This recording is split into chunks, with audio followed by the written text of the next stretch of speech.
Haggard doesn't drink enough whiskey on the weekends, so let's pour another one.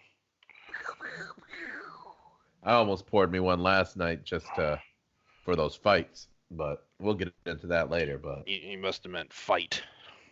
yeah, there was only one to really speak of. Let's see here. Let's just jump into it, because I don't know what the fuck we're going to talk about again. Hey, Bang, everybody, bang. welcome to another episode of Proficient Fans. My name is CB, and with me is... Play Haggard. Yum. Let's go. Red Robin that shit. Hashtag no payout. Hashtag not a plug. Hashtag unlimited fries. Those steak fries are fire when you put the seasonings on it. It's pretty good. And the Royal. Royale. Hey, have you tried, this is really almost on subject because we talk about food, Wendy's breakfast yet? Oh, fuck yeah, bro. The breakfast baconator. So I'm missing out. I haven't tried it yet. So I liked it. I like that. Their seasoned potatoes, which are just seasoned potato wedges. No, those, I was going to say, one of the guys brought in, he had some of those wedges, and I was like, I got to try it, man. So I tried one, and I was like, that's probably the best breakfast potato at a fast food joint, bar done. Yeah. Somebody tried to say McDonald's fire, but... Then I got that young Frosty Chino, know what I'm saying? Oh, yeah. Hey, this dude showed up with a fucking chicken sandwich with honey drizzled all over it. Mm-hmm. I might have to go there in the morning. So I heard from a coworker that the chicken biscuit was not good. Oh, really? That's what I heard. Hey, everyone's got a different palate though, because I had somebody tell me that the wedges were whack and the Frosty Chino was trash too. Frosty Chino overrated. It's just an iced coffee. Right. The wedges were on point, man. Mine were nice and crispy. I had no complaints. I'm gonna need you to get your mic under control over there. The fucker keeps moving on me. It's pissing me off. Like, you see me keep fucking with it. I'm like, what's happening? It was throwing me for a loop. I'm like, why is it move, poltergeist? How's the week? Week treat you well? Bro, it's been a long week. Oh man, I got one more. Oh, excuse me, guys. I got one more shift tomorrow, and then I finally get a day off, man. I just did a 7-day grind, and then off, and then now 6-day grind, and then I'll be off again. So it's just, I won't work more than 4 days in a row though before I go on vacation at the end of the month. So that'll be nice. Up. Yeah, everybody, shout out. We're peeping episode 74 this week, but get ready for episode 76. Because your boy CB and Clay will be back in the same room recording. I'm excited for that one. I know. The 23rd. Nice. That'll be fun. That'll be nice. Although, like, somebody was just asking me, like, how's it going recording via teleprompter? I'm like, it's really not that bad, man. I was just like, yeah. It's getting used to. But I mean, at the end of the day, I mean, I was telling people how I need to get a new setup here. I was just like, I got to get it so I have like about 4 different monitors. You should get a green screen behind you so you can just put yourself like in front of the Rose Bowl or like... Yeah, right. I thought about that. You don't understand. I actually looked at that. On the beach. No, you don't get it, man. That's actually in my motherfucking Amazon search history. Because I was like, ooh, I should get a green screen back there. I put me in the fucking Spartan Stadium. Yeah, what's up? Yeah, right. The Prez throughout March. Hey guys, Proficient Fans here, down on the sideline with Hey Cassius, tell me. Oh. Did you see? Because no one other than Sean McMillan, if by the slightest chance Sean McMillan you are listening, thank you for joining my March Madness bracket. You are the only friend of mine who apparently cares about college basketball and has taken the time to join my bracket. You were so early. Is it too early to be a fan of college basketball, CB? So I was like, okay, you know what? I'm committing, but I was like, if I go sign up. Are you committing? Either you're committed or you're not committed. I'm committed to being in right. the bracket. You don't have to join it now. I know old people and technology don't get along. The only reason I bring this up. How far along was that be? The only reason I bring this up is I'm just gonna let you peep my my bracket name, and because it includes one of my favorite wide receivers of all time and one of my favorite college basketball players of all time, and my bracket name this year is Straight Cassius, homie. Yeah. You like that? You like that? Wow. I'm in it. I'm in it. I like that. That's a good one. I thought that was pretty I'm mad that I didn't sign up yet. But I was just like, oh, all right, cool. We got a bracket going. That'll be dope. Fine. And Milan's going to be in Proficient fans with me start moving forward, so it's all good. That's what's up. You don't have enough time with you with Star Wars, quality is going to skyrocket. Right. Intro videos and credits. Sean be like, yeah, pow, boom. All right, on the old sports ball. No, I'm kidding. I'll give him more credit than that. Yeah, he actually put together a great football team this year. So, what are you sipping on? You got something new over there? No. Is that the same from last week? Bullet single barrel. That's what's up. Talking about whiskey. Transition alert! Transition alert! You Transition see how I did alert! that? I saw the drink and I'm like, hey, he's got something listed here. Yes. When I was at the bar, I went out with a coworker for his wife's birthday, and I don't want to say fancier bar, but a little more upscale. I opened their drinks list. They probably had 30 bourbons. I got so excited, and so I tried. They had a select barrel that they chose, which was a Knob Creek single barrel select. Fantastic. And I drank that, enjoyed it. Waitress comes back a little later and she goes, hey, can I get you another drink? And I go, yeah. I was like, I was hoping they had Blanton's, but they didn't have any of that because it was on the menu, but it's while available. And I go, this is going to be a weird question. I was like, you got anything not on the menu? And she goes, give me one moment. She goes over to the bar, and I took a video, and I haven't texted it to you. I forgot about it. And her and this bartender are going through all of these bottles behind the bar, dude, looking at their menu, looking at the bottles. They spent around probably 6 to 7 minutes trying to find bourbon not on the menu. So she comes back with a list of 5 bourbons, and one of them was called Yellowstone. And I told her, I said, Dio, that sounds good. I go, my gut tells me that's an expensive glass, though. If it's over $15, I don't want that one. And I go, and I told her, I was like, I'm gonna be honest with you. I go 15, maybe 16. That's gonna be my limit per glass. She comes back. She goes, I couldn't go with Yellowstone. That was a $26 glass. I'm like, that's why I said something. Yeah. And so I ended up getting But I guarantee you that would have been so delicious. Probably. So I ended up getting High West blended barrel. 12 a glass or 14 a glass, nonetheless, very reasonable. Phenomenal. And they poured me heavy as shit just because I was showing some love on the bourbon. And it was absolutely fantastic. So if you ever come across High West, get it. Rip it up. Granted, I had the blended. They had a double rye, and I was like, double rye? I go, I don't think I've ever had a double rye. And I go, I don't know if I want to do a double rye right now, though. I thought blended would have been a little more interesting. Dude, it would have been a real party. It was amazing. And I had all my whiskey neat that night. So. Clay with no cubes? Bro. I felt fancy as fuck. So, you got anything to recap, man, or you want to start talking about the old sports world?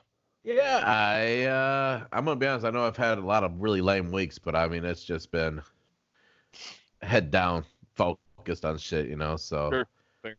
nothing extracurricular popping. So, a couple things, not much. I mean, if gals, if you've been paying attention to the sports world, there's a lot going on, but there's a whole lot of nothing going on. Like I see a lot of stuff come through as headlines, and I'm like, Mm-hmm. Nothing really tickled my fucking ball hairs.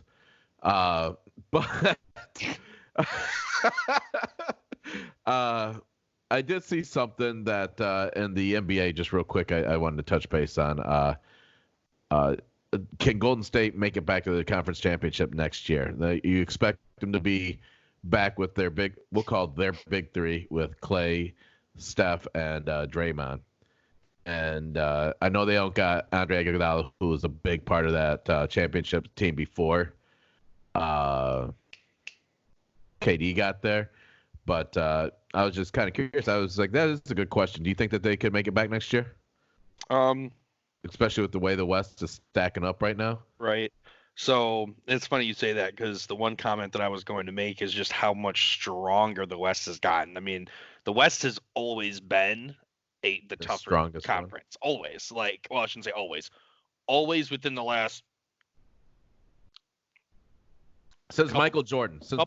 Couple decades? Yeah. I was gonna say since Michael Jordan, because of the fact that back then you had the Knicks, you had those Pistons, you had out of the East you had Boston, so I mean back then that was a strong, but ever since I would say Jordan left the game, the West has been 100% it. So you're saying last 20 years? Easily. So, in the new millennium. You got all the championships that the Lakers won, of course. I'm gonna say you had the Spurs winning 2, 3. Dude, those pop-up chairs when they had Robinson and Duncan and Manu Ginobili and Tony Parker. Oh, jeez, Kawhi Leonard at one point. So I mean, and then Golden State, who's definitely dominated past 6 years, something like that. I don't say dominated. So. LeBron James had to stop him a couple times. You know what I'm saying? I'm talking in the West. We're talking West, Mr. fucking LeBron James lover. So, no, I'm sorry. I kind of jumped in, but it's a different landscape. This is where you kind of left off. So, I mean, when it comes down to Golden State's roster as is, and can they get back to a championship? I would say that they have done it with those three before, so I can't sit here and say those three are unable to still do it.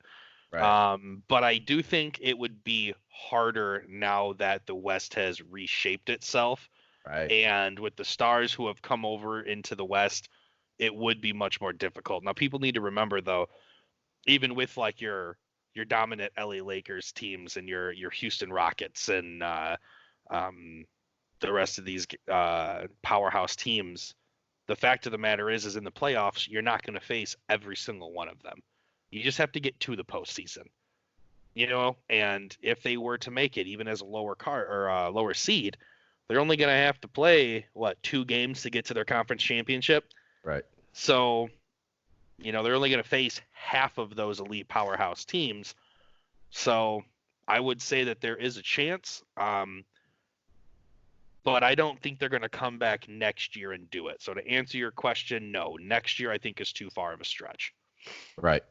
I kind of felt the exact same way. But they're definitely. I sat there and made me think: are they in the playoffs at least? And I have to say they're in the playoffs. Mm-hmm. Now, with that being said, and maybe we end up swinging back over to Golden State and talk about them. I don't really have much to say. It was just that was really my question was. Mm-hmm. I do have to walk back what I've said about not that far. I'm not going to walk back that far, but I will walk back all the hate that I gave Chris Paul. He's down there in OKC balling right now, and I felt that I believe I'm somebody that will definitely say when I notice something's afoot in a positive way, and that's against what I believe. But he's down there balling right now, so I do want to give kudos to the guy. I can't believe this is happening right now. That fucking kind of now, granted, I mean he's doing well enough to be in playoff contention right now, but dude, they're 5th in the West. Yeah, that's past contention. Yeah. That's I know. I just don't want to give him too much fucking love, and I'm like, it's tough. But Lakers, Clippers, Nuggets, Jazz, Rockets, Thunder, Mavs, Grizzlies, and then you have a phenomenal race to get into the Western Conference playoff spots. You got the Kings 28 wins, Pelicans 28 wins, Blazers 28 wins, Spurs 26 wins, Suns 26 wins. What a freaking race, bro. So, as I just felt that it was something that needed to be said by me. That I don't have to like the guy, but I will respect what he has accomplished, especially this year. Yeah. You know, I mean, that's huge. I believe, you know. But you hit me with that text message. I fell asleep during the game because I'm fucking was exhausted. But I was lit. you were lit or it was lit? I was lit. Oh, that's what's. I think I watched that game. Sure. That was Friday night though, wasn't it? Yeah, that had to have been Friday night. That was dude. It was a fun game to watch. Friday man. or Thursday? It was Thursday. It was Thursday because they just played. Oh, I guess today's Friday. Today's Sunday. Okay, yeah, it was Friday night. It was Friday. Yeah, well, because I remember that we've in 3 days played the Clippers today, and then Friday night. Who did we play? Who did we play Friday? Who did we play? Yeah. Bucks. The Bucks. Yeah. That's a potential championship game. Yes. That's why I enjoyed watching it. Because I'll be honest, man. Like I don't go out of my way to be like the Lakers play at 10 o'clock. Gotta be home on time. Like if the Lakers are on and I don't feel like doing other shit, that's when I kind of turn them on. I'll be honest. Yeah, I was watching it. I just cashed out because I had every light on. No, I mean, dude, I was tired too. I went in my bedroom and fell asleep to it. So, fuck me. But it's nice to see that, you know, we're pulling out. I mean, like we balled out both games. So, dude, I mean, the Bucks are legit, bro. I mean, they're on pace to potentially hit 70 wins. So, like, to give them one of their 10 losses on the entire season, like, that's an accomplishment in itself. Now, Giannis is going to be out for like 3-4 games. He got an MRI on his knee. Yeah, he came down on it weird, and kind of like as he was falling backwards, his knee kind of like stayed beneath him. Right. So it didn't look that bad, but you know, I mean, that's a big man with a lot of weight coming down. So I could understand how something like that could get tweaked. But no, it was fun to watch. LeBron absolutely took over in the third quarter. Yeah. You know, he realized what he needed to do if they were going to be able to compete with Milwaukee. And the crazy thing is, though, dude, is like as good as Milwaukee is, and they have a lot of role players that do their job fairly well. Because I'll be honest, I don't watch a lot of Bucks games. Right. Giannis, I don't think they'd be shit without Giannis. Not a chance. That dude like is phenomenal. I think they could potentially still be like a playoff contender, but like he's kind of like LeBron when he went over to the Cavs. You know, like early LeBron. You know, pre-Kevin Love LeBron, and you know, come like before he went to Miami, he just went in there and was like, "Oh, y'all suck. All right, let's be good, and I'm just gonna do what I need to do." Yeah. You know, granted, I mean, Giannis at this point in his career is much better than LeBron was coming into the NBA for obvious reasons.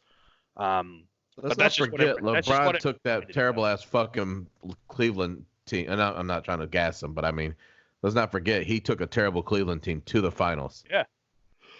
Yeah. So, no, I thought him taking over was kind of like a statement. LeBron, he's 17 years in the league, and it's just like he knows when to make a statement. And I think that was him making a statement of, "Hey, I understand that we may see each other later on for all the marbles, and I need you to know who the fuck I am." Yep. Agreed. Agreed. You know, which was really dope to see. So, who if you were to build a team out of the young guys, I'm gonna name. Let me see here. You got Giannis. You got Giannis Duka. Is counting as a young guy. How old is he? I don't know if I'd put him in with the young guys. I guess I was thinking guys who had been in the league 2 or 3 years. Giannis has been in there. Let's go with this. How many years has he been there? I thought it was only 4, but all right, you're looking up. Cool. 25 years old. He got drafted 2013, so he's in his 6th season. No, 7th season. Never mind. Okay, we're taking him out. Yeah, he came in when he was 18. Doncic. Luka. I don't care who else you say. That's who it's going to be. Zion or I Well, Zion's pretty good too. And there was one other guy. Who was I thinking of? Probably Trae Young.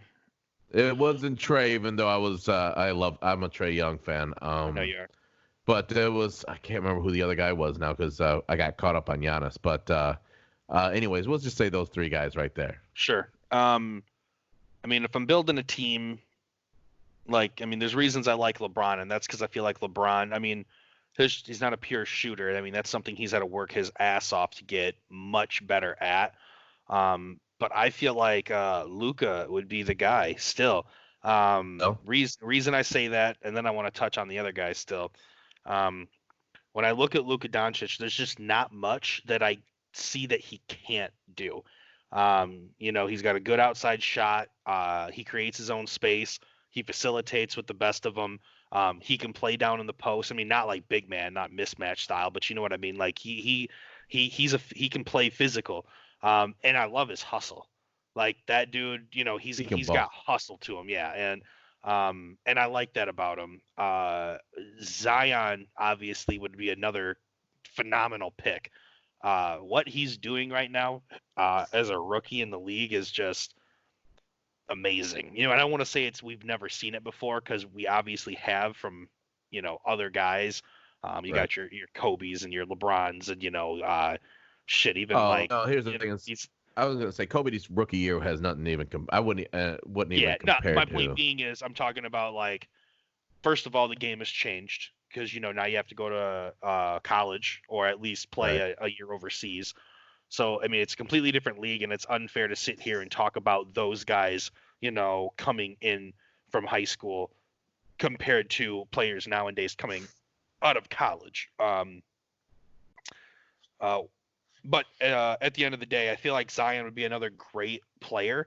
But at the end of the day, Zion is a little more one-dimensional. You know what you're gonna get. I mean, he's still very quick, but you're not gonna get. Zion can't take the ball down the court. He can't be like that floor general that you're looking for. I mean, he plays his role and he does a phenomenal job at that role. Right. Not to say he's a one role type of guy. He can do a couple different things, but a lot of it is going to involve him being within 15 feet, and 12 feet. That's just where he's going to excel. So yeah, man, and even though I feel like the league has kind of changed into a shooting league, like a 3-point shooting league, Steph Curry has really made a huge impact and the type of NBA player you can be as far as an elite status player and not have to be like a LeBron build, quote unquote. Certainly. But I personally, me building a team, I still like physicality. And I think Luka gives me enough of that on top of still being, giving me the most traits overall. That's fair enough. What about Ja, though? So yeah, I like Ja Morant. I like Ja. I was on Ja. I drafted Ja in our fantasy league early on. I told you in the tournament when we were watching the tournament last year, I was like, that Ja Morant cat is good. Jeez. And I think what I like most about him is he's nice. He's got nice handles. He's got a decent jump shot. But I love how aggressive he plays, man. He will go in there and blatant disrespect for every veteran. He disrespecting every veteran he can. Who did he try and dunk over? Anthony Davis. Anthony Davis is the one I'm thinking of. Had he put nuts on Anthony Davis's unibrow and smashed that home, I'm gonna be honest. You already rested him on Kevin Love. Ant would have lost one cool point. He would have lost the cool point. It was rough, man. I saw that. I go, whoa, okay. Yeah. I like Ja Morant a lot. He'd be nice too. I'm so biased. I just think Luka could, if he continues to get better, which I mean you always want to think that of your young talent. I think he could arguably go down as a top player to ever play the game. I think he's got that much talent. I really do. Are you gonna and foreign players? Are you gonna put him up there with Steve Nash and Dirk? Yeah, that's what's up. I think he could be that. But I mean, we always talk about can he stay healthy? The tough thing is when you're physical, a physical player, it is more difficult to stay healthy. I mean, you look at LeBron James, but how much time and money and effort does LeBron put into his body? Tom Brady, time. I mean, your everyday lifestyle, 365 days of the year for 20 straight years, 17 straight years, like you have to be dedicated to your craft. And I think, and not to just like stereotype this like international player, but like, you see that like a Dirk, you know what I mean? A guy coming over from Germany, and you saw how the little things mattered to him, the details in his game. But look how consistent he was throughout his whole career. Like you don't look at Dirk and be like, oh man, he had a shit season. That Dirk was his coach from when he was young. Yeah, exactly. And I don't. But so my point being is, I feel like Luka's coming from that same kind of background. Yeah. You know what? He's played basketball his whole life. Like this is what he wants to do. This is what he wants to master. It's kind of like a Japanese chef or like a sushi chef. Like they will. Certainly. They're always trying to master their craft. I don't know why. That's a really weird comparison, but I watched a YouTube video about YouTube video about a Japanese sushi chef and just how humble they are about always wanting to be better, to perfect. I was gonna say what I heard. I mean, I don't know much about Japanese culture, so I'm only trying to learn, right? But from what I've always heard is that you basically figure out. There's a reason why there's like so many different places to get certain things done in Japan, is because for each little intricate part of something, somebody's the master of it. Somebody's the always attempting to master it. Yeah, well, yeah, I mean, yeah. Because even their masters will admit they're trying to still get better. Oh yeah. But I mean, that's just culture. Everybody's just like, yo, this is what I'm gonna focus my life on being the best at. Yep. And there's so many people that make that dedication. Where here in America, we're just like, hey, I'm gonna be good at everything, but not great at one particular thing. So I don't know. That's what I've understood from what I've heard about the Japanese culture and all that. So thought that was pretty cool what you just brought up. Good call. Let's see here. Hang on. I kind of want to know your answer though. Now I'm mad because of the fact that I think it's too easy and safe. But I personally would go Zion. Yeah. He shows me too much of what LeBron James is for me to turn around. Like he's shooting 41% behind the arc right now. Mm-hmm. So I mean, like he's gonna give me a 3. I feel confident with that. Like I'm feeling good with the 41%. You don't shoot him too often though. What is more impressive, if I can cut you off? Yeah. He is shooting 58% from the field. Yep. Through I think it 18 games. He has an NBA record of the best shooting percentage for any NBA player in history through their first 18 games or something like that. It's a crazy stat like that. Now, granted, that's with 15 field goal attempts minimum per game. But I mean, granted, let's be honest, probably 70% of his shots are usually dunks or layups. But still, to get here's the thing, there, you still got to get through defenders to get that close to the hoop to begin with. He's averaging 23.6 points a game. Yeah. As a rookie, 18 games in because he missed the entire season. So he basically when everybody else was getting their wheels underneath them, he's he had to sit. He was out. Then he's asked to play after everybody's in basketball form, and he's like, okay, let me get comfortable. Next year easily, I would say he's gonna be closer to 30 points a game. I am looking forward to seeing more rebounds out of him. I think he should easily be at least a double-double guy. But at 6.8 rebounds right now, once again, I'm giving him a pass. I don't care. And I would like to see a little bit more assists. I'd like to see him more all around. But I'm also looking at him like there is just so much future potential that I think that's the reason why I would take him over the other two. Ja, I mean, he's dominating right now. He's killing it, and I'll be honest, he's definitely put his name in as rookie of the year. You know what I mean? But right now in 18 games, from what I've seen from Zion, he's just showing that he's got more promise than all three of those guys. So I mean, the other two guys. So cool. Hey, Speaking about, I would like Zion more if he didn't come from Duke. That's the one. That's the one thing I have. I'm just like, gosh darn it.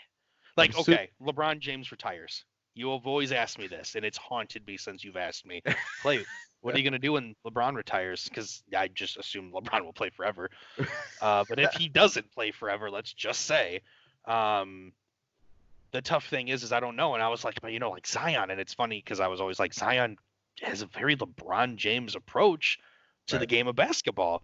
Not LeBron James in my opinion, but has that same tenacity and athletic ability down low.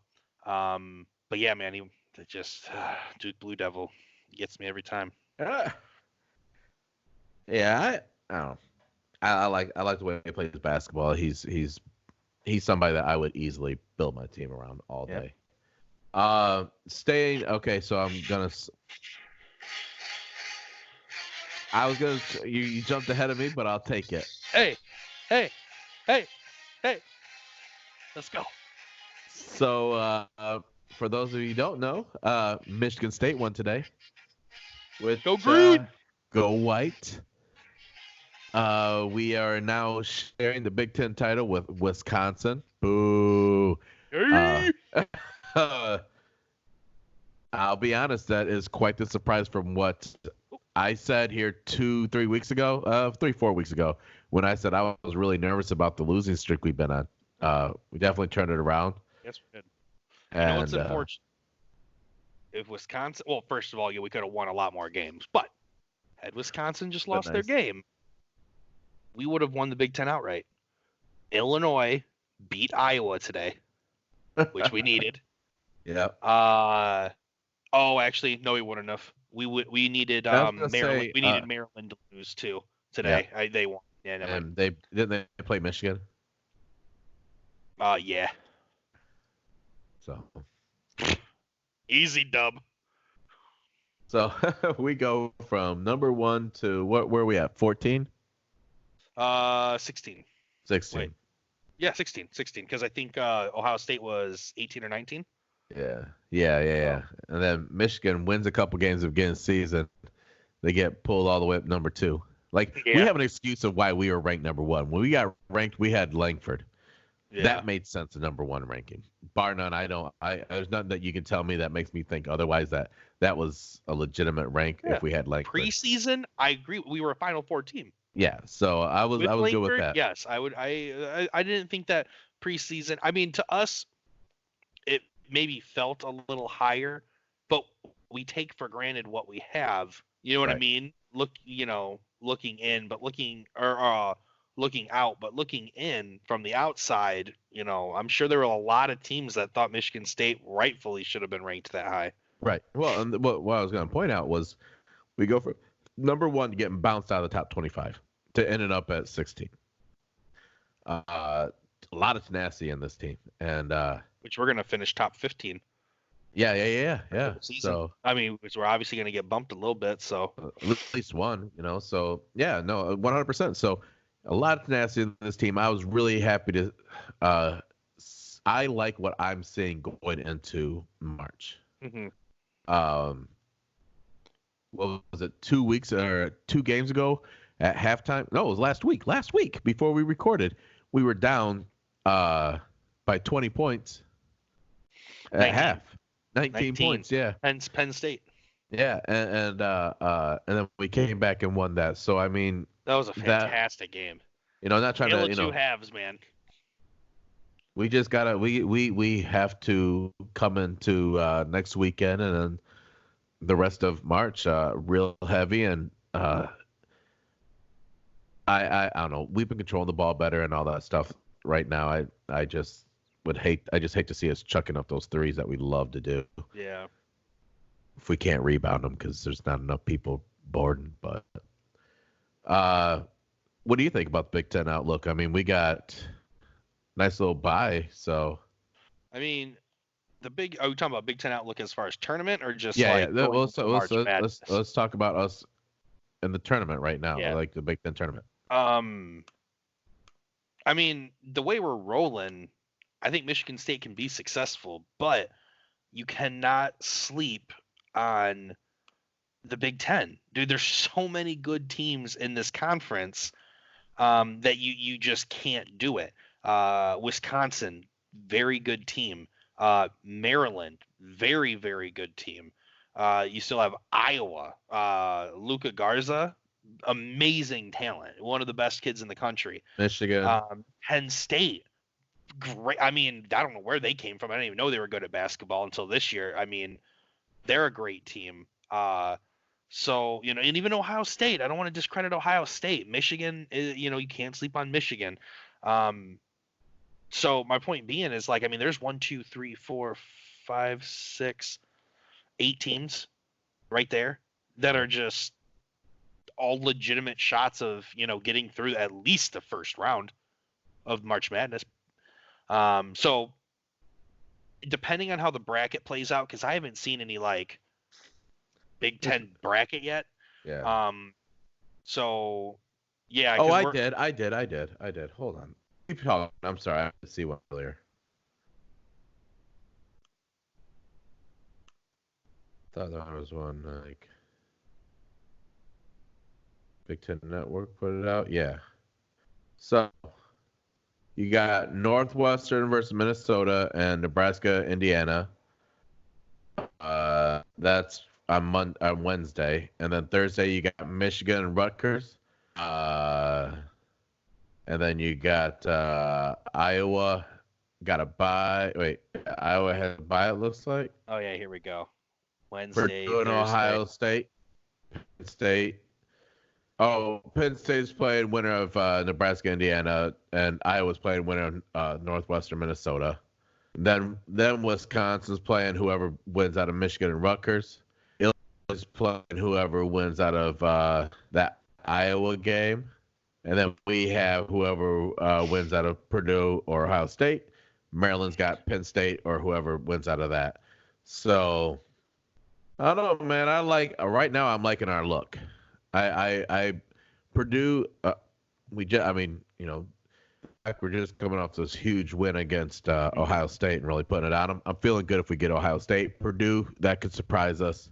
Yeah. But I think that we could handle Purdue as well. So I don't know. I think going into this, if we the biggest, I think it's gonna be us and Maryland.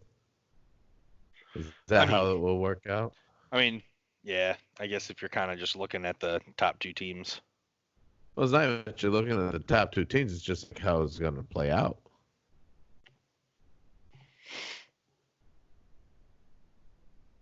That's what I'm saying. Wisconsin's technically the 1 seed.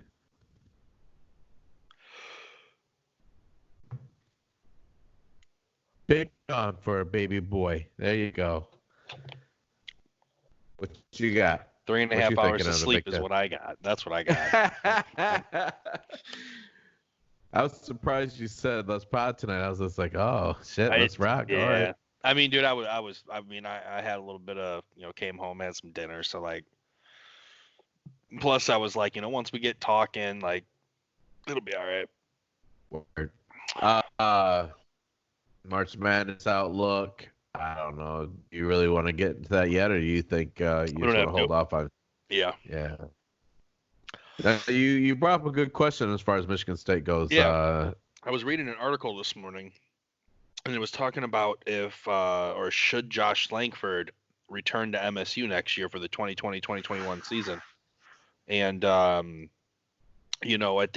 it comes down to it, considering that Langford did not play at all this year, he could technically redshirt, which would give him another year of eligibility. And then there's even an opportunity for him to file for last season, because he only played a few games, to potentially consider that like a medical leave or however they classify that.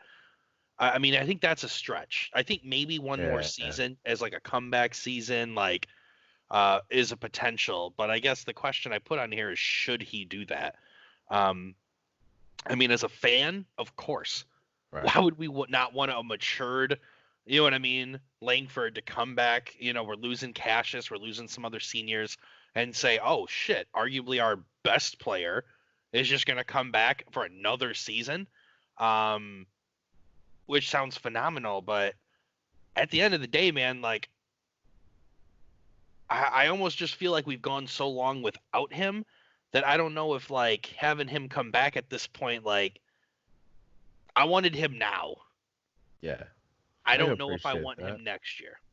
And that's no knock to him. With so many complications, with him not even being tested yet, we don't even know if how strong his foot's gonna be. You know, and I don't know, man. I don't know. I didn't really think it through. You know, I put it in there, but I didn't really think about it much. You know. So, for me, as a fan, I am 100% all on board with this because it does not hurt the team at all. Because here's what we've lost that senior leadership, and it allows him to say, "This is my team." But if you go to play this year, then you basically have, because of what we got from Cassius last year, of whose team is this, Langford or Cassius's, right? Now he come in and just say, "This is my team," and then we gives Rocket another year of, "All right, fuck, I don't have to put this all on my shoulders." You know, so I think that's for as I'm looking at the big picture of putting together the Michigan State Spartans for next year, I think that would be fantastic, and I'm all for it. Now for him, because of the body issues, as far as breaking down, you know, I don't want to, say it like that, but I mean, like, he has definitely shown that he's injury prone. Can he make it another year? And does he? Because, like, let's say he gets injured next year, he's undoubtedly kind of ruined his chances for the NBA. Right.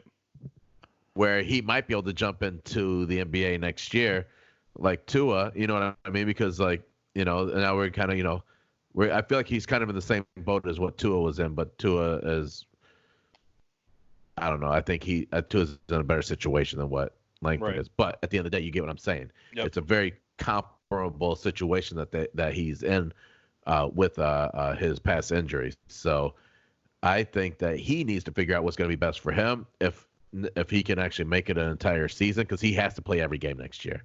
Right. He can't miss one on a tweaked ankle.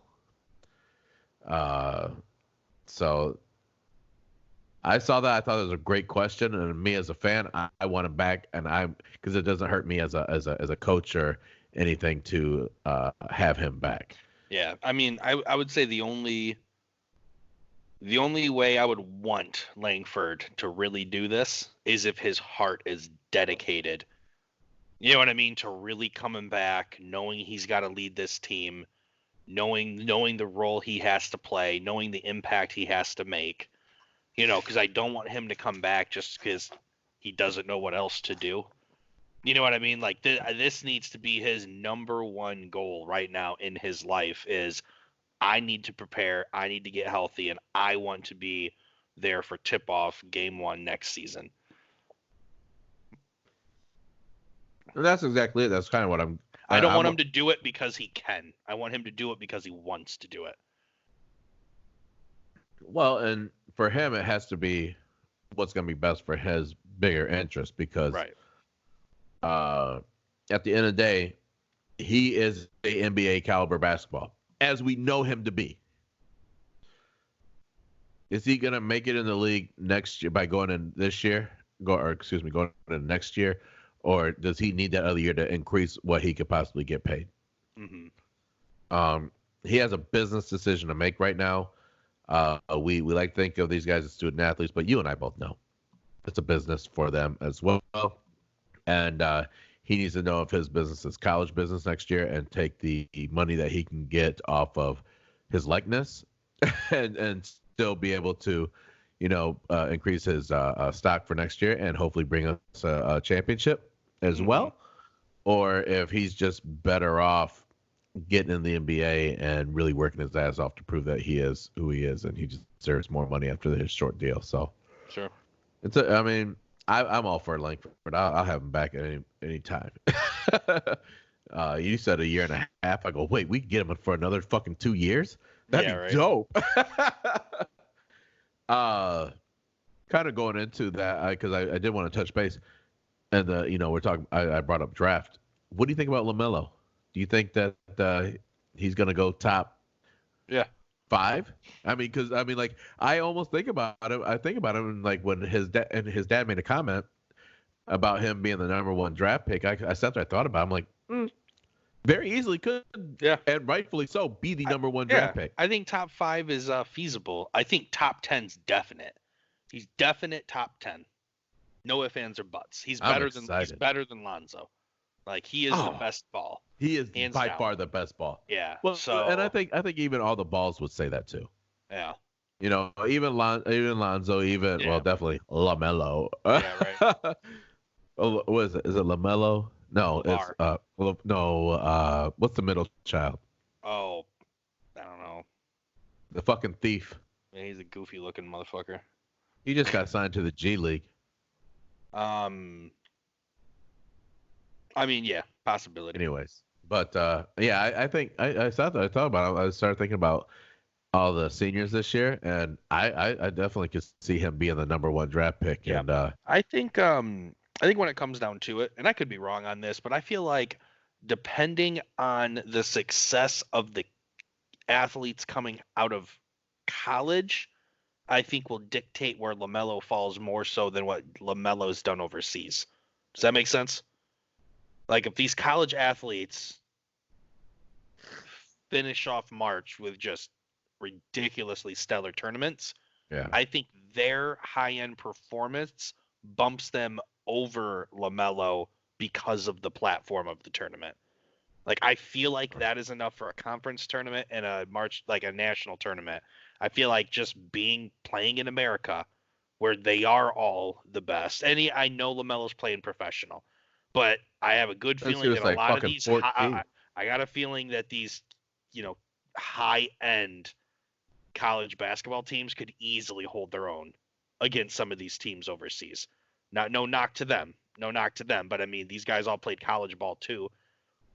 Yeah, I'm just trying to think of like who is a senior or anybody, not even a senior, just somebody who's going to be coming into the draft next year. Well, here's the thing: like I can't sit here and name off a ton of like. No, I know, and I know. I can't sit here and name off like 10, 15, 20. If we were a college specific sports podcast, then okay, yeah, we would definitely be able to rattle it off. I'm giving you that buy. I'm not sitting there going, you got to come up with fucking 5. Yeah. I'm just sitting there like quickly just in my head thinking of 5 fucking basketball players that I could honestly hands down say are better than Ball. I just can't do that. And I mean maybe I just bought into the hype machine. I don't know, but that kid's been balling since he was a fucking middle schooler. Did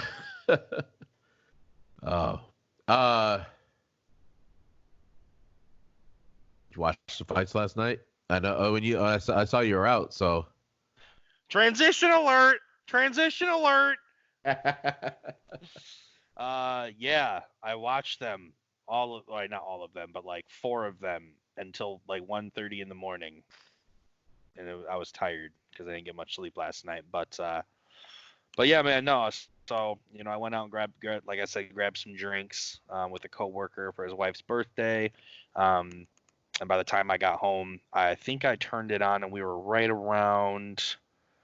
Let's see here. What's that boy? What's it? Cole? Is it from? Wasn't that the 3rd fight before the main? Or it was like that. Yeah. That was the fight. Yeah. Close. You talking about Jakar Close? Close. Yeah. Close. Detroit. Yeah. I missed Oliveira and Griffin fight. I came in when Magny and Jing Lang fought. That was a boring fight. No. Those are the guys. It was a welterweight fight, and then there was a lightweight fight between Darush and Close. So I put bets down. I said Close was gonna win, Weili was gonna win, and Adesanya was gonna win, and I put a parlay on it. What did Close do? Go and get his shit knocked out. Mouthpiece half out of this. Yeah, bro. So that kind of fucked. That's what I woke up. That was a good fight. I mean, hats off to Darush because the dude got rocked. He got his bell rung, dude, but just kept swinging them fists and landed just a bomb. And just the closest lights went out, man. It was nuts. I saw that one. That was because like I was looking forward to it because not Swenson, excuse me, Flessner knows this kid, uh, and so he's like, hey, this guy's fighting tonight. I'm like, all right, cool. I'm looking forward to it. He's like, he's not on the main card. I'm looking at the prelims. I'm like, I don't see this fucking guy. So I hit up Swenson, and I'm like, yo, definitely main card. I was just like, I hit him up. I'm like, who's this guy from Michigan? Of course, he hit me back, let me know, and I was like, oh shit, he's on the main card. That's what's up. So I got excited. So I caught his fight. I caught that. I was really hoping that he was gonna. Tough kid though. Tough kid. But then I did get to witness by far. I explained this to somebody today. This fight here was worth every penny if you bought that fight. Mm-hmm. Please say their names because I'll murder them. Weili, Zhang, and Joanna. Hang on. I thought I was literally, as you were talking, saying it in my head. It's like young Jedrzejczyk, something like that. I know it doesn't look it, but I know for a fact it's something like that. It's how you say it. That's the reason why I had you say it. Yeah. That fight there was worth every penny if you bought that fight. Those two ladies got busy. Now, I did have Weili winning that bitch. On my personal scorecard, I was like, oh, she handed this bitch a fucking L. Yeah. But as big as fucking Megamind got, her forehead got. Yeah. She got busy on Weili as well. So I don't know how to say that one chick's name, so I'm just gonna call her Megamind. Because she got that big old fucking. Call her Joanna. Yolanda, I don't care. I'm calling her Megamind. Joanna. Joanna, I don't give a fuck. Megamind. She had a big ass bump on her forehead after fucking. A hematoma. Jeez, oh Pete. She looked smart as fuck. She was like the brain from Pinky and the Brain. Mm-hmm. She's a bad girl though, man. Her and that fight was. It was serious business. Phenomenal. Worth every penny.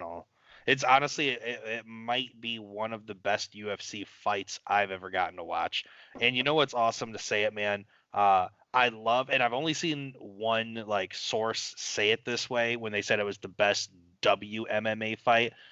I love how fans or the fighters are saying it's the best UFC fight they've ever seen. Yeah, that's what I stress that it was women because I want everybody to realize that these women in the UFC can fucking get busy. Yeah, that's the only reason why I stress the fact that it's a woman fight. And I know I cut you off, but we're on the same page with that. And you know what's crazy? It'd be beautiful to watch. Yeah. That should have been the main card. Yeah, Joanna is she was ranked 4th in the strawweight division, which first of all, she's a former champ. I think she defended her belt 8 matches. I think she holds the record for most consecutive wins in her weight class, if I'm not mistaken. So she ain't no hoe, dude. Coming into this, don't get me wrong, Weili is just dropping bombs. Being the fighter she is, dude, she is fast. She's throwing fucking wrecking balls every time she's throwing punches, man. That was a fun. So it was a phenomenal fight. That was the one I was most excited for. I think I even said that on the pod before. I was more excited for that fight than it was Adesanya and Romero. Romero, man, that the first fucking round of that fight, you went a whole minute and a half without a fucking punch. Get the fuck you. Yeah, and I kind of knew what to expect with Yoel because he's kind of known for crazy antics in his fights, and I've seen him fight before. Ironically, I've never seen him win. Every time I've watched him 3 times now. He's lost every single time. Which is ironic because he only has 5 losses in his career. Right. The dude's jacked. I sat there. I told Swenson, I was I'm a little nervous. This dude look like he get fucked. Dude, his nickname is Soldier of God. Yeah. You don't name yourself Soldier of God if you're a little bitch. But yeah, no, I mean, How'd you have it? it was a relatively boring fight. How did what? What was your score? If you scorecarded it, what would you score it? I had Adesanya winning. Um, How many I rounds? mean, What? it what? How many rounds did you have him winning? Like all 5 or 4? Honestly, I think I didn't. I guess I honestly, bro, I was so bored with the fight that I guess I didn't keep track. But easily 4 rounds, maybe all Yeah. 5. I'd have to rewatch it to give you a correct answer, but I minimum gave 4. I gave Warrior of God 1 round, but I mean he just fucking kicked the shit out of that fucking leg. Yeah. I mean, like, don't get me wrong. Like, what I don't get is with Yoel Romero being an Olympic wrestler, and they kept talking about it in the match, but like coming into it, I just don't know why he doesn't utilize those skills more. He Like was scared. I don't understand why he refuses to try and take fights to the ground. I mean, don't get me wrong. Like he tried to take down Adesanya, I want to say 3 times, maybe 4. Yeah. All failed. Adesanya's super quick. Fuck his So he ass. he had great counters. But I guess I feel like Yoel could be such a better fighter, but I feel like like He's 42, man. yeah. Oh yeah, he is definitely older. So I mean, like, yeah, I mean, because I think Adesanya's 30. Like, I mean, that's a hefty age gap. But I guess at the end of the day, man, like, like after the fight, Yoel was talking in the mic and he goes, the people come here for a fight, not what they saw tonight. That's not what I wanted. Like, I wanted a fight. I wanted him to meet me in the middle and exchange blows. First off, you don't got to exchange blows to be a freaking phenomenal UFC fighter. The goal is to actually not get hit. So I don't agree with the whole step into the middle and just exchange blows with me. Like, it's mixed martial arts. You do whatever you need to do to win the match. I won't disagree with Adesanya. And in his post-game interview in the Octagon, he said, like, I did what I needed to do to win this fight. It wasn't what I wanted, but I knew what it had to be done. And I can't disagree with that, bro. Like, I mean, we're talking. It's like a Floyd He Mayweather was fight at that 18-0. point. Now he's 19-0. He wants to retain the belt. No, he doesn't want to give it up to someone like Yoel Romero. I would be beside myself if anyone was to argue with me that it was Adesanya's job to step into the middle and exchange blows. I think that's ridiculous. No, if you're that's the like champion, you have to get beat. Yeah, I mean, that's like saying, hey, Floyd, you got to go out there and you got to get hit more and get in the. No, like, you do you. Like, people, yes, we want to see big blows. Like, we want to see what the women gave us. Like, that's ideally what you want to get out of a fight. But at the same time, these guys are professionals for a reason. They're, Adesanya is undefeated for a reason. He's a champion for a reason. And it's not because he does what the fans want. Right. He does whatever he needs to do to be successful and win his fights. I won't knock him for that. Everybody always wanted to see Floyd throw more, but you know why Floyd didn't throw more? Because that's not what him as fights. It's not even that he did what he had to do. Like he made moves. He was the aggressor more times than not in that entire fight. At some point, and like there was not enough countering when he did make those moves. Yeah. So what's he supposed to do? Like, the guy's not fighting. Right. He's just trying not to fucking get knocked out.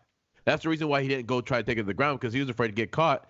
Shooting in could stop him and would have caught him because he's that fucking quick. He would have caught him on a fucking little uppercut as he shoot in. Yeah. Bop! Hey, dude. Yeah. And Adesanya is very unorthodox with his fighting style too. Like, he'll hit you from the weirdest angle ever. I see him do the roll ship, and he does it with power too. Yeah. I give Yoel props though for all of those high kicks he ducked under.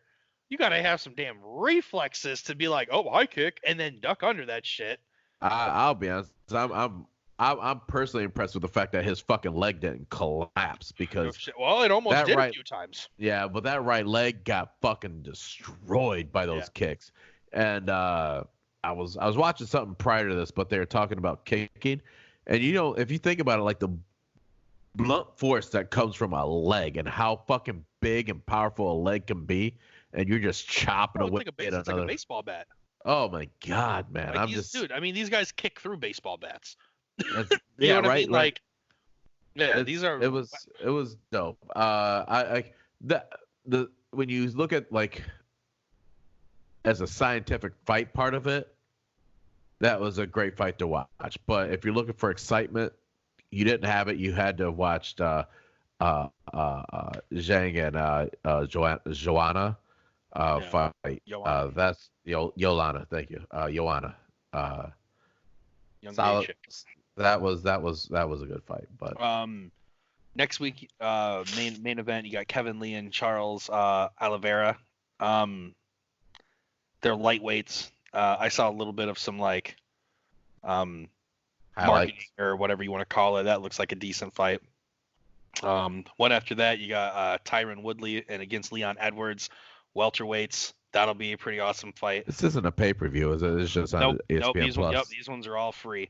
But I mean, the next big one that you're gonna get. 249. Wait, 249. Isn't that we got Khabib, man? Khabib and Tony Ferguson. Oh, so you're somebody new into fighting, and like I'm not. I've been watching for a while, but I mean, like I'm not like in it, right? What is your thought on Khabib basically saying that Conor has to fight? He named the guy. Fuck. Swanson's yelling at the fucking speaker right now. I know it. But basically, Khabib said he had to fight that McGregor had to fight somebody else before he would even consider another rematch with him.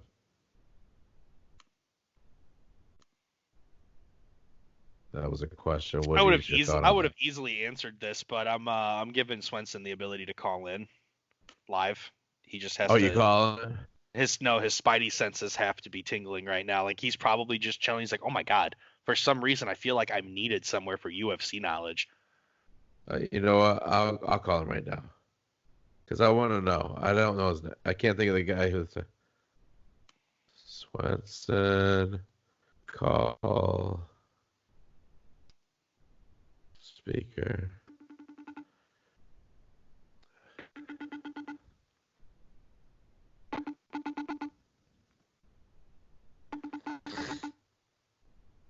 Our honorary UFC correspondent. Oh, he's not gonna pick up. Am I FaceTime calling him? Whatever.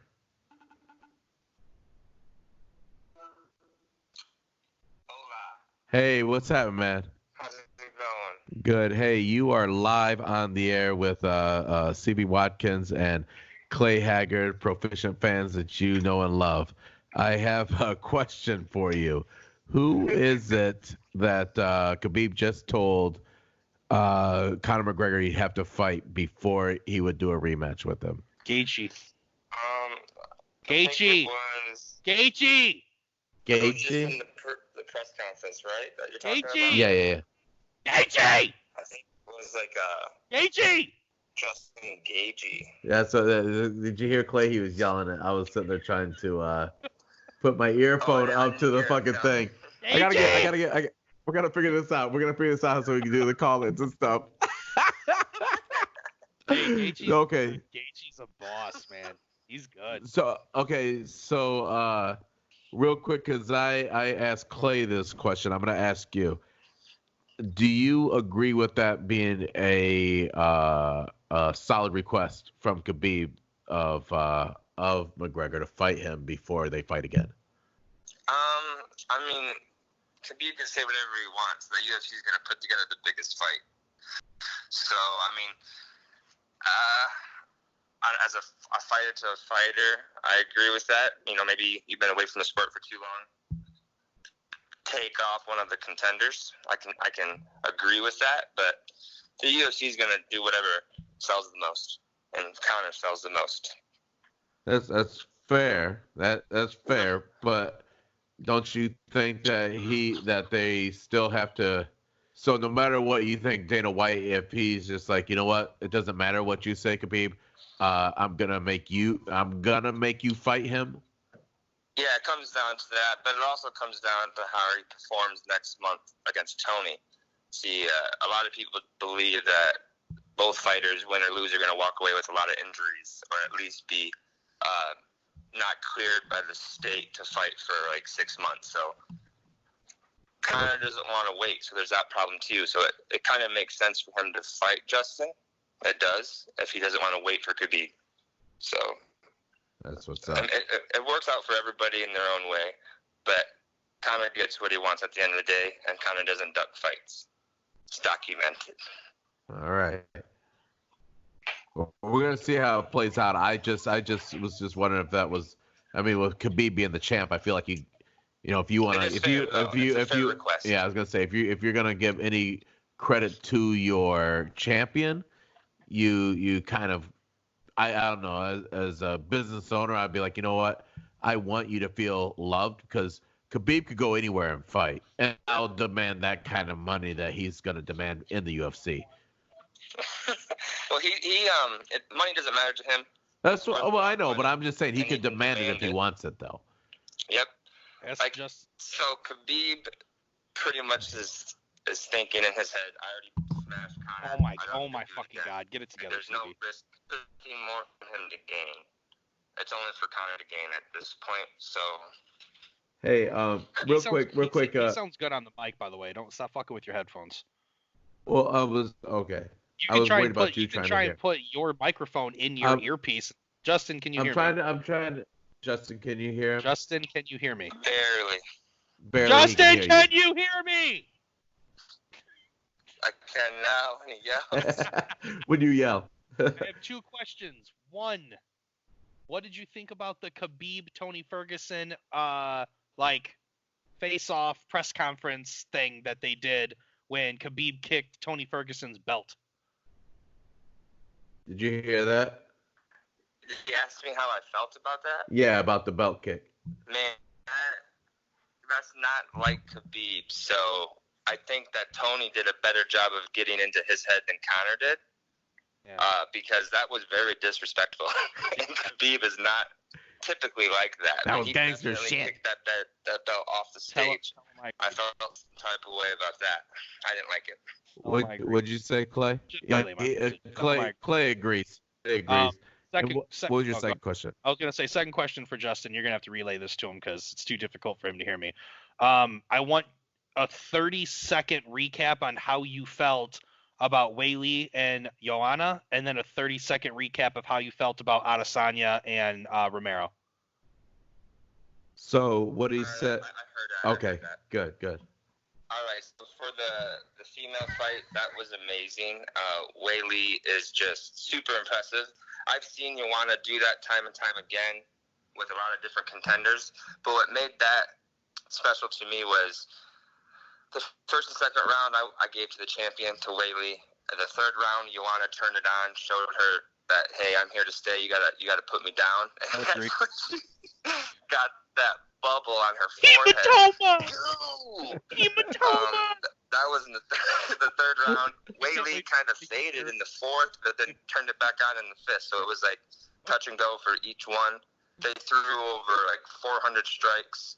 It was definitely like sex without male or female. That was definitely one of the best fights I've ever seen since being a fan of MMA in general. So that was an amazing fight. I could see it going either way. I was happy with the decision. I mean, she did enough to defend, and she showed that she was a champion at the end of the fifth round. All right. And then for the main event, there you go. I really didn't see that coming. That first round was, I had to like pinch myself because I thought I was sleeping. I was like, that is so super weird.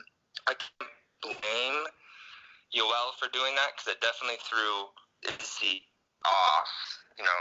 He was banking on Yoel coming in, I'm sure, for the takedown or those flying knees, or banking on him coming forward. So that was definitely odd to see the non-action for so long. Made the fight super long. Boring as fuck. Yeah, it was super boring. There were some people on Twitter that said that Yoel won that fight. I don't think he did. He won the first round, but I had him. I had him in the second round, really. That's the one round I gave him. The people who said that are the only Yoel Romero fans. His leg up. His leg was looking ridiculous. Yeah, I think Romero's friends and family got on Twitter and got a lot of pull because there's no way. Like in round one, he was Stylebender was the aggressor. Second round, even though he was always the aggressor, but I would give, if I'm gonna give a round away, I'm gonna give the second round away to Yoel, and then after that it was all Issy, man. You know, so no, we look at us. We're novices, but we're so proficient at this UFC shit because everything that you just said is what we just said. So. Oh, that's perfect. That lines up. You guys are getting good. I've been getting impressed. So, all right, man. Hey, we're gonna let you enjoy your night, but thank you for picking up, and we're gonna figure out an easier way for Clay to be able to hear you as well. So, we'll talk to you soon. All right, you guys have a good one. All right, peace. Bye. All right. Hey, look at us. Don't you got an extra auxiliary port in your computer? You could probably just plug your phone or plug your phone into the mixer. I thought about that after the fact. Yeah, believe me. I was like, ooh, I was ready to get him on the fucking mic. Hey, side note, I'm good on the notes. Like I don't feel the need to really go into that last topic. I like to end it on that. That was a nice. That's the reason why I skipped it. I skipped it. I assume. I was just letting you know before you like bring some shit up, and I'm like, nah, fuck that. I'm trying to end it. That was me fishing for shit earlier in the week. Yeah.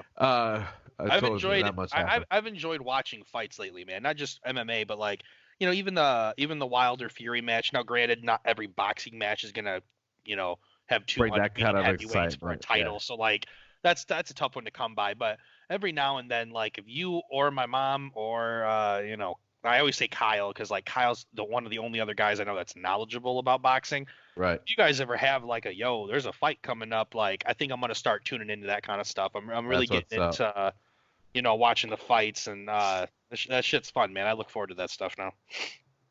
Well, you know, hey, shout out to your mom, by the way, because our YouTubership and shout out. Is she texting you? She's always texting me like, I got you more ads. I